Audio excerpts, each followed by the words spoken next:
दोस्तों, सच्चाई की एक खासियत होती है और वो ये कि इसको जितना भी दबाओ, जितना भी छिपाओ, सही समय आने पर वो सबके सामने आ ही जाती है।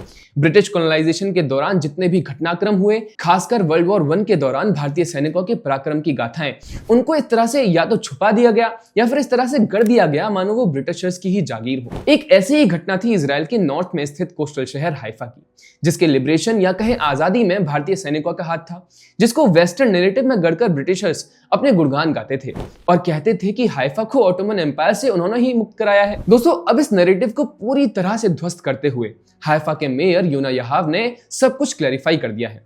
उन्होंने सोमवार को हाइफा में एक मेमोरियल सेरेमनी के दौरान ये ऐलान किया कि अब से इजरायली स्कूल टेक्स्ट बुक्स में इस सच्चाई को हर जगह दी जाएगी कि हाइफा को ऑटोमन रूल से आजाद कराने वाले ब्रिटिशर्स नहीं बल्कि भारतीय सैनिक थे। ये सेरेमनी इंडियन सोल्जर्स के सिमेट्री में हुई, जहां वो हर साल 23 सितंबर के आसपास उन वीरों को याद करते हैं जो 1918 में लड़ते हुए शहीद हो गए थे। चलिए इस घटना को थोड़ा डिटेल में समझते हैं। अगर हम हिस्टोरिकल कंटेक्स्ट देखें तो वर्ल्ड वॉर 1 यानी प्रथम विश्व युद्ध 1914 से लेकर के 1918 तक चला। उस समय ऑटोमन एम्पायर जर्मनी के साथ मिलकर एलिट फोर्सेस के साथ लड़ रहा था। फिलिस्तीन, जो आज इजराइल का हिस्सा है, उस समय ऑटोमन के कंट्रोल में था।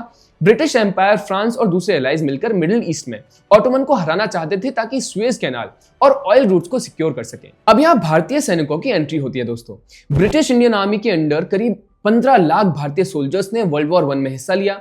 ये लोग यूरोप, अफ्रीका और मिडिल ईस्ट में लड़ते रहे, लेकिन उनका क्रेडिट अक्सर ब्रिटिश ऑफिसर्स को दे दिया जाता था। हाइफा की लड़ाई जो 23 सितंबर 1918 को हुई, उसमें भी यही हुआ। ये बैटल ऑफ मैगिदो का हिस्सा थी, जिसे जनरल एडमंड एल्बी ने कमांड किया था। लेकिन सवाल यह है कि फ्रंटलाइन पर कौन थे? वो ये भारतीय कैवेलरी यूनिट्स थे। दोस्तों, 15 इंपीरियल सर्विस कैवेलरी ब्रिगेड थी, जिसमें प्रिंसली स्टेट्स के सोल्जर्स शामिल थे। जोधपुर लांसर्स, मैसूर लांसर्स और हैदराबाद लांसर्स। इनमें से जोधपुर लांसर्स के मेजर दलपत सिंह को हीरो ऑफ हाइफा कहा जाता है। ये लोग तलवार, भाले और राइफल से लैस थे और उन्होंने माउंट कार्मल की पहाड़ियों पर ऑटोमन फोर्सेस के अगेंस्ट एक हिस्टोरिक कैवेलरी चार्ज किया। ऑटोमन के पास मशीन गन्स, आर्टिलरी और जर्मन एडवाइजर्स थे, लेकिन भारतीय सैनिकों ने उनको सिर्फ 1 घंटे में हरा दिया। हिस्टोरियंस इसे लास्ट ग्रेट कैवेलरी कैंपेन कहते हैं, क्योंकि इसके बाद टैंक और मॉडर्न वेपन्स ने कैवेलरी को रिप्लेस कर दिया। हाइफा एक स्ट्रेटेजिक पोर्ट सिटी थी, जिसके ऑटोमन के कंट्रोल से निकलने से एलाइज को बड़ी जीत मिली। लेकिन वेस्टर्न हिस्ट्री बुक्स में ये ब्रिटिश विक्ट्री के तौर पर लिखा गया, जिसे कि ब्रिटिश सोल्जर्स ने किया हो। असल में ये भारतीय वीर थे जो कॉलोनियल रूल के अंडर अपने देश के लिए लड़ रहे थे। हाँ, ब्रिटिशर्स के लिए जरूर, लेकिन उनका पराक्रम अपना था। लेकिन अब आते हैं मेयर योना याहाव के अनाउंसमेंट पर। वो कहते हैं कि मैं इस शहर में ही पैदा हुआ और यहाँ पढ़ा भी। हमेशा हमें बताया गया था कि ब्रिटिश ने हाइफा को आजाद कराया, लेकिन एक दिन हिस्टोरिकल सोसाइटी के लोग आए और रिसर्च दिखाया कि नहीं, ये इंडियंस थे। Constantly we were told that this city was freed by the British.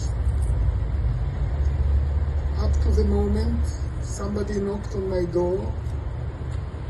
It was somebody from the historical group of Haifa.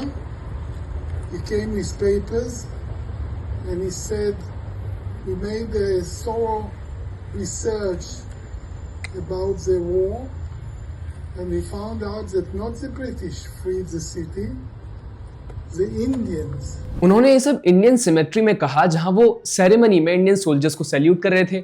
अब हाइफा के स्कूल्स में ग्रेड 3 से लेकर के ग्रेड 5 तक के टेक्स्ट बुक्स बदले जा रहे हैं। अब जहां क्लियरली लिखा जाएगा कि भारतीय सैनिकों ने हाइफा को ऑटोमन से मुक्त कराया था। दोस्तों, ये सिर्फ एक छोटी सी चेंज नहीं है, ये डीकोलोनाइजेशन का हिस्सा है, जहां कॉलोनियल नैरेटिव्स को चैलेंज किया जा रहा है। भारत में भी हम प्री कॉलोनियल अचीवमेंट्स को हाईलाइट करते हुए अपनी हिस्ट्री बुक्स को अपग्रेड कर रहे हैं। ये घटना हमें याद दिलाती है कि भारतीय सैनिकों ने दोनों वर्ल्ड वॉर्स में कितना योगदान दिया है।